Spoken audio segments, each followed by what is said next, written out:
आपको पता है कि सी टेट का जो एग्ज़ाम है उसके फॉर्म है, ऑनलाइन एप्लीकेशन है, वो फिनिश हो चुकी है, करेक्शन डेट भी आ चुकी है।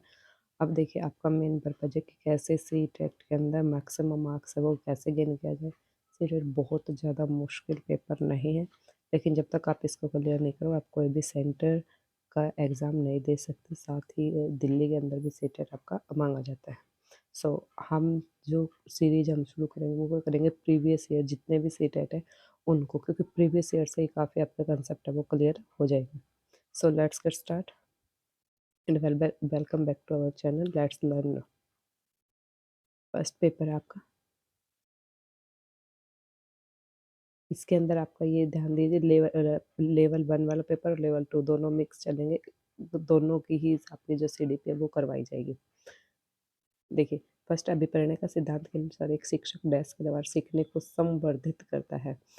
अभिप्रेरणा के सिद्धांत है, एक मतलब कोई भी टीचर है और मोटिवेशन वाला आपका वो है, ठीक है, तो उसके अकॉर्डिंग एक टीचर है कब बच्चे को ज़्यादा से ज़्यादा सीखने के लिए मोटिवेट कर सकता है। सबसे पहले है विद्यार्थियों की वास्तविक अपेक्षाएं रखना कि एक्चुअल में जो विद्या स्टूडेंट है उनको वैसा ही समझना। दूसरा है अपेक्षाओं का एक रूप सतर रखना, क्या सभी बच्चों से हम सेम कर सकते हैं, ये तो नहीं आ सकता।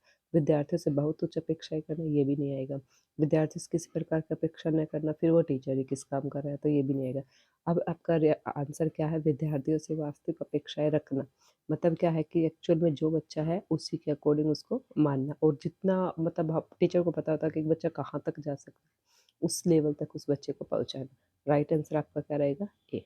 नेक्स्ट देखिए, विकास शुरू होता है, जो डेवलपमेंट है वो बच्चे का कहाँ से शुरू होता है, क्या ऑप्शन आपका उत्तर बाल्यावस्था से, या फिर आपका प्रसव पूर्व, या शिशुअवस्था से, या पूर्व बाल्यावस्था। तो आपका जो डेवलपमेंट है ना वो शुरू हो जाता है जन्म से पहले, मतलब प्रसव पूर्व अवस्था, मतलब पैदा होने से पहले बच्चे के माँ के पेट में होता है, वहाँ से ही बच्चे का डेवलपमेंट है वो शुरू हो जाता है और जन्म मृत्यु तक चलता रहता है, ठीक है।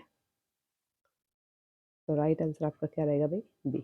नेक्स्ट क्वेश्चन देखिए, बहुविध बुद्धि सिद्धांत के अनुसार सभी प्रकार के पशु, खनिज और पेड़ पौधों को पहचानने और वर्गीकृत करने की योग्यता क्या कहलाती है। देखिए, मल्टीपल जो इंटेलिजेंस का जो सिद्धांत है एक आपका प्रिंसिपल, उसके अनुसार पर उनको अलग अलग आइडेंटिटी कर दे कि ये कोई भी ये बता दे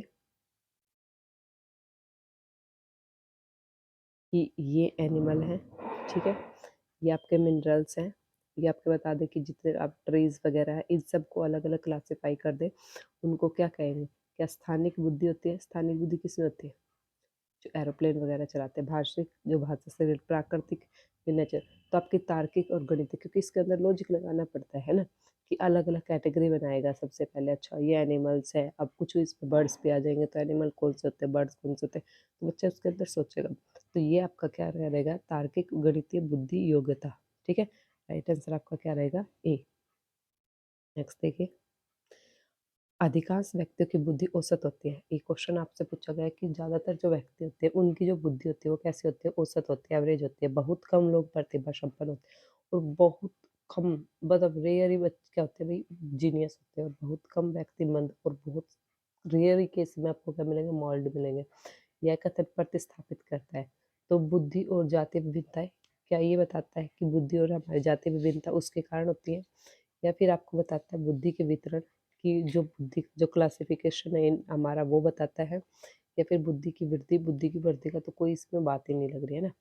या बुद्धि और लैंगिक विभिन्नता, लैंगिक विभिन्नता यहाँ पे ऐसा नहीं हो सकता, क्योंकि यहाँ बात ही नहीं करके लैंगिक के बारे में, मतलब पुरुष और स्त्री के बारे में कुछ नहीं कह रखा। तो ये आपका राइट आंसर रहेगा बुद्धि के वितरण। राइट आंसर क्या रहेगा आपका, सेकंड, कि इंटेलिजेंस है उसको क्या किया गया है, क्लासिफिकेशन किया गया है। क्लियर।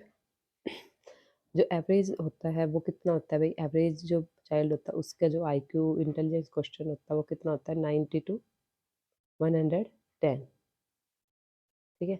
और जो जीनियस होता है सुपी वो 140 होता है, जो मॉडल होता है वो 70 से लेस होते हैं। नेक्स्ट देखिए, सहयोगी अधिगम में अधिक उम्र में प्रवीण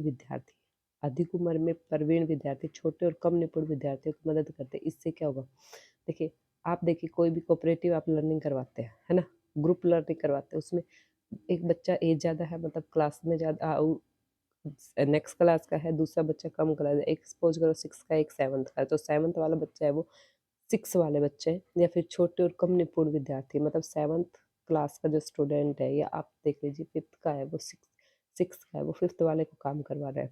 तो इससे क्या होगा, गहन प्रतियोगिता होगी, आपस में कड़ी प्रतिस्पर्धा होगी, उच्च नैतिक विकास होगा, नैतिक विकास की बात ही नहीं करेंगे, समूह में दवंत होगा, दवंत नहीं होगा, कन्फ्लिक्ट नहीं होगा, उच्च उपलब्धि और आत्म सम्मान विकसित होता है। देखिए हाई आईक्यू लेवल उनको अचीवमेंट होता है, और उसके साथ साथ क्या होता है, देखिए कई बार बच्चे होते हैं वो टीचर से डरते हैं लेकिन पीयर से नहीं डरते, तो उन बच्चों के अंदर जो चीज़ वो टीचर को नहीं कह सकता अपने पीयर को बता सकता है नहीं बता सकता, तो इससे बच्चे के अंदर उच्च उपलब्धि और आत्मसम्मान विकसित होता है। ठीक है, तो राइट आंसर आपका क्या रहेगा, 4th। नेक्स्ट देखिए, जब पूर्व का अधिगम नई स्थितियों के सीखने को बिल्कुल प्रभावित नहीं करता, मान लो पहले आपने कुछ चीज़ सीख रखे और अब आप कुछ नया सीख रहे हैं, या आप यहाँ आपने कुछ सीखा, अब आप यहाँ हो, ठीक है, तो यहाँ का आपका सीखा हुआ है वो अब एट प्रेजेंट में आप जो सीख रहे हो उस पर किसी प्रकार का इम्पैक्ट नहीं डाल रहा, इफेक्ट नहीं डाल, तो ये क्या होगा, ये आपका होएगा शून्य, अधिगम का शून्य स्थान है, दे रखा है भाई, आपका कोई भी इफेक्ट नहीं पड़ा, जैसा आपने ये सीखा इसका यहाँ आज जो सीख रहे हो उससे कोई रिलेटेड नहीं है, आपका रिलेशन ही नहीं है कुछ भी, तो आपका कोई इम्पैक्ट तो पड़ ही नहीं रहा, तो ये क्या रहेगा, अधिगम का शून्य स्थानांतरण।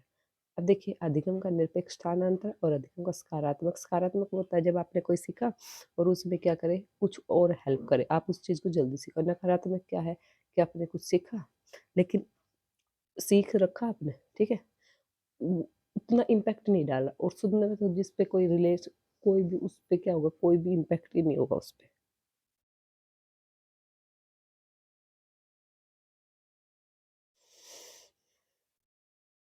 नेक्स्ट देखिए, राइट आंसर 6 का आपका ये है। 7 देखिए, चिंतन अनिवार्य रूप से है, एक चिंतन है, आप सोचने की जो आप थिंकिंग है वो क्या है, क्या मनोगत गतिक प्रक्रिया है, नहीं ये तो हो ही नहीं सकता, भावनात्मक है, नो, मनोवैज्ञानिक है, नो, संज्ञान है, देखिए आपकी जो थिंकिंग होती है वो आपके कॉग्निटिव से रिलेटेड होती है, कहाँ से रिलेटेड होती है, कॉग्निटिव डेवलपमेंट से, कॉग्निटिव, ठीक है, जीन पियाजे ने जो बताया है, बच्चा उसके अंदर कुछ सीखता है, रिवर्सिबिलिटी आपने देखा होगा, है ना, 4 स्टेजेस बताए हैं, उसमें अलग अलग बच्चे की थिंकिंग जो लेवल है वो डेवलप हो जाता है, तो आपका जो चिंतन है वो कहाँ होता है, संज्ञानात्मक गतिविधि है। नेक्स्ट है, एक बाल केंद्रित कक्षा में बच्चे सामान्यतः सीखते हैं, बाल केंद्रित कक्षा है उसमें बच्चे कैसे सीखते हैं, व्यक्तिक और सामूहिक दोनों रूप से सीखते हैं, चाइल्ड सेंटर क्लास की बात कर रहे हैं, ठीक है, मुख्य रूप से शिक्षक से सीखते हैं या व्यक्तिगत रूप से सीखते हैं, समूह में सीखते हैं। देखिए बाल केंद्रित चाइल्ड सेंटर जो क्लास है उसके अंदर बच्चा क्या करेगा, सेल्फ भी सीखेगा और आपका ग्रुप में भी सीखेगा, तो दोनों है, इंडिविजुअल भी सीखता है, इंडिविजुअल भी सीखता है, और वो क्या सीखता है भाई, ग्रुप में भी सीखता है। क्लियर, राइट आंसर ए रहे। नेक्स्ट देखिए 9th, पियाजे के अधिगम में संज्ञानात्मक अधिगम के वह प्रक्रिया जिसके द्वारा संज्ञानात्मक संरचना को संशोधित किया जाता है, मतलब संज्ञानात्मक संरचना है उसके अंदर मॉडिफिकेशन किया जाता है, तो उसको हम क्या बोलेंगे,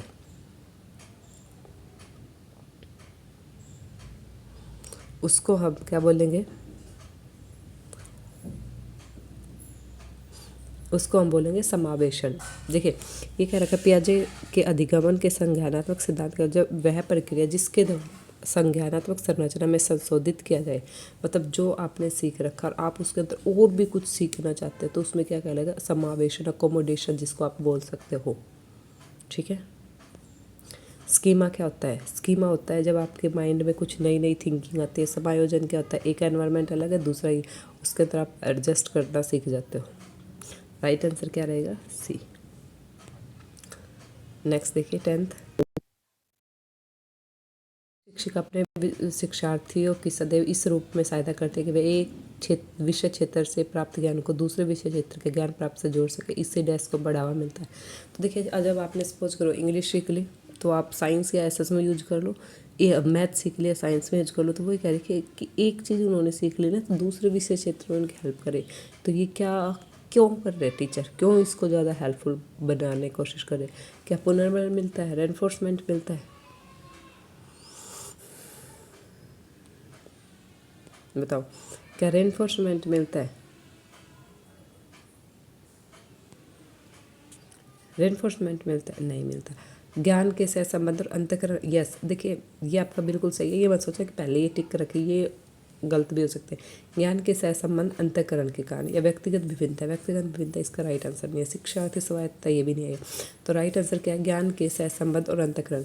अभी आप देखोगे जो भी हमारी न्यू एजुकेशन पॉलिसी डेवलप हुई उसके अंदर क्या है कि आप पर्टिकुलर बच्चों को एक चीज़ नहीं पढ़ाओगे, आप क्या करोगे, जो भी आपका जो है विषय है उसको क्या करोगे, जो भी सब्जेक्ट है उसको दूसरे के साथ इंटर रिलेटेड करके पढ़ाओगे, ताकि बच्चा एक बोरिंग भी फील ना करे। कई बच्चे क्या होते हैं एक किसी पर्टिकुलर सब्जेक्ट से ही डरने को ऐसे पढ़ाना है पढ़ा तो बच्चा इंग्लिश क्लास में ही नहीं आएगा।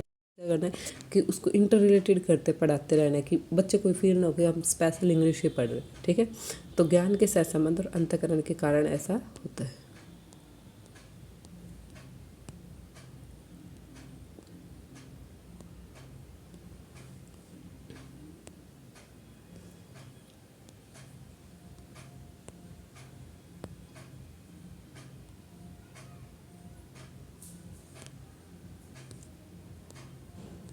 नेक्स्ट देखिए,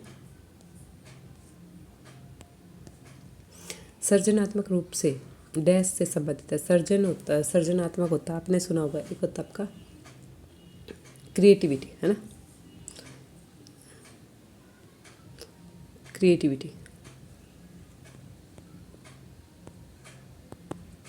क्रिएटिविटी ये आपकी किस रूप से होती है, क्या मॉडलिंग से? मॉडलिंग का किसने दिया था, आपका दिया था बंडोरा ने, है ना।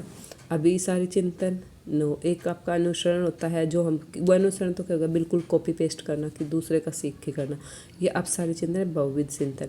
तो आप देखिए सृजनात्मक होता है वो आपका आप सारी चिंतन होता है। इसके अंदर क्या होता है, आपका अलग अलग थिंकिंग में अलग अलग सोच करते हो, कोई भी चीज़ होती है उसको काफ़ी न्यू तो होती है, उसको और एडवांस लेवल पर ले जाने की आप कोशिश करते हो। सृजनात्मकता होती है वो आपके किससे संबंधित होते हैं, वो आपके होते हैं आप सारी चिंतन से, बहुविध चिंतन जिसको आप बोल सकते हो कि एक ही चीज़, एक ही कोई प्रॉब्लम है उसके बारे में आप अलग अलग टाइप से सोचना। क्लियर। नेक्स्ट देखिए, एक विद्यार्थी मेडिकल कॉलेज में दाखिला लेने के लिए कठिन परिश्रम करता है कि वह प्रवेश परीक्षा में उत्तीर्ण हो सके। वह विद्यार्थी डैश से अभिप्रेरित है। मतलब कोई भी बच्चा है अपने आप ये सोच रहा है कि मुझे उस कॉलेज में एडमिशन चाहिए और उसके लिए वो सेल्फ मोटिवेटेड है ना। तो उसके लिए बताओ कौन सा फैक्टर रिस्पॉन्सिबल रहेगा, आपके पास ऑप्शन के अकॉर्डिंग आपको आंसर देना है। तो क्या व्यक्तिगत है, भाई व्यक्तिगत तो है ही है। आपसे पूछा इसमें क्या है, मोटिवेशन। तो मोटिवेशन आपको पता ही होता है आपका इंटरनल, एक होता है एक्सटर्नल। तो इसमें बच्चा क्या होगा भाई, आपका इंटरनल है, खुद है, कोई दूसरी चीज़ उसको ऐसी चीज़ नहीं कि उसके फादर ये नहीं बोले कि आप अगर आपने एंट्रेंस क्लियर किया तो आपको ये चीज़ दी जाएगी। अगर ऐसा बोलता तो फादर की साइड से तो आपका एक्सटर्नल होगा। ये आपका क्या है, इंटरनल मोटिवेशन है। ठीक है, उसको राइट आंसर क्या रहेगा, सी। नेक्स्ट है, व्यवहार का करना पक्ष में आता है। व्यवहार है जो हम करना पक्ष होते हैं वो किस में आता है, क्या गतिक में आता है, कॉग्निटिव जिसके अंदर आपकी मोटरसाइकिल काम करती है, सीखने के मनोवैज्ञानिक क्षेत्र, या करना क्या, डूइंग कब करेंगे, जब हमारे पास थिंकिंग होगी। और थिंकिंग अभी पहले बताया था मैंने किस में आती है, डूइंग का मतलब थिंकिंग किस में आती है, थिंकिंग आपकी आती है किस में, कॉग्निशन में, कॉग्निशन। और कॉग्निशन किस में दे रखा आपका, यस, सीखने के संज्ञानात्मक क्षेत्र के अंदर क्या आता है आपका, व्यवहार का जो डूइंग होता है वो आता है। डूइंग मतलब करना, करेगा कब, जब सोचेगा। सोचना किस में आता है, संज्ञानात्मक क्षेत्र में। नेक्स्ट है, विज्ञान एवं कला प्रदर्शनियाँ, संगीत एवं नृत्य प्रस्तुतियाँ तथा विद्यालय पत्रिका निकालना डैश के लिए। अब देखिए कई बार क्या होता है, अलग अलग स्कूल, जो स्कूल है उनके अंदर अलग अलग आपका क्या किया, ऑर्गेनाइजेशन किया जाता है। कोई भी इवेंट है ना, उसके अंदर क्या करवा दिया, कोई भी आपका एग्जीबिशन लगवा दिया, साइंस के रिगार्डिंग लगवा दिया, फिर आपका उसमें म्यूजिक वगैरह करवा दिया, डांस वगैरह, पत्रिका निकालते। ये किस वजह से मोटिवेट करते हैं बच्चों को, देखिए शिक्षार्थी को सृजनात्मक मार्ग उपलब्ध करवाता है। ये तो बिल्कुल सही है, बट एक क्वेश्चन पढ़ने के बाद हम आंसर नहीं देंगे, ये तो आपका है ही। विभिन्न व्यवसाय के लिए विद्यार्थी को प्रशिक्षित करना, ये जरूरी नहीं है। फिर विद्यार्थियों का नाम रोशन करना, ये भी इतना नहीं है। अभिभावक को संतुष्ट करना, हर एक अब पेरेंट्स तो उससे सेटिस्फाई नहीं हो सकता, तो ये भी आपकी जरूरी नहीं है। अब देखिए बेस्ट आंसर क्या है इसका, कि शिक्षार्थी को सृजनात्मक मार्ग उपलब्ध करवाना। कि एक बच्चा साइंस में भी इंटरेस्ट है, म्यूजिक में भी लेता है, उसके साथ उसको डांस भी अच्छा लगता है, तो उसकी जो क्रिएटिविटी है उसको हम बाहर निकालेंगे कि कैसे बच्चे को हम नया नया कुछ सिखा सके। क्लियर। नेक्स्ट क्वेश्चन देखिए, 14 का आपका ये आंसर है भाई। एक शिक्षिका अपने शिक्षार्थी को अनेक तरह की सामूहिक गतिविधियों में व्यस्त रखती है। वो कहती है बच्चा आप ये करो, आप वो करो, वो करो। जैसे समूह चर्चा करवा दिया, ग्रुप डिस्कशन करवा दिया उसने, उसके बाद परियोजनाएँ दे दी, प्रोजेक्ट दे दिया, रोल दे दिया आदि सीखने के लिए किस आयाम को उजागर करती है। तो वो टीचर कहती है एक नहीं देती, अलग अलग देती है। किसी को समूह चर्चा दे दिया, अलग अलग गतिविधियाँ मान लो उसकी क्लास में ग्रुपों में डिवाइड करके अलग अलग एक्टिविटी करवाती रहती है वो, ठीक है। तो वो कैसे बच्चों को मोटिवेट कर रही है। सबसे पहले ये है सामाजिक गतिविधि के रूप में अधिगम। यस, सामाजिक है ही भाई। बच्चे को क्या करेगा, एक कोऑपरेशन की फीलिंग करवाएगा। ग्रुप में रहेगा तो बच्चा एक दूसरे के साथ कोऑपरेट करना सीखेगा, तो ठीक है। मनोरंजन द्वारा अधिगम जरूरी नहीं हर एक चीज़ में आपका एंटरटेनमेंट हो। भाषा निर्देशित अधिगम न, सिर्फ कमांड थोड़ी ना कर रही है। प्रतियोगिता आधारित अधिगम नहीं, इसके अंदर क्या है, कंपटीशन भी नहीं कर रहा। तो ये कह रही सामाजिक गतिविधि के रूप में अधिगम कि बच्चा क्या है, सोशल होकर कुछ सीखे, ग्रुप में रहेगा, रिस्पॉन्सिबिलिटी आएगी, हर एक दूसरे के साथ इंटरेक्शन करेगा, दूसरे की हेल्प लेगा। तो इससे क्या होगा, बच्चा सामाजिक गतिविधि के रूप में अधिगमन करता है।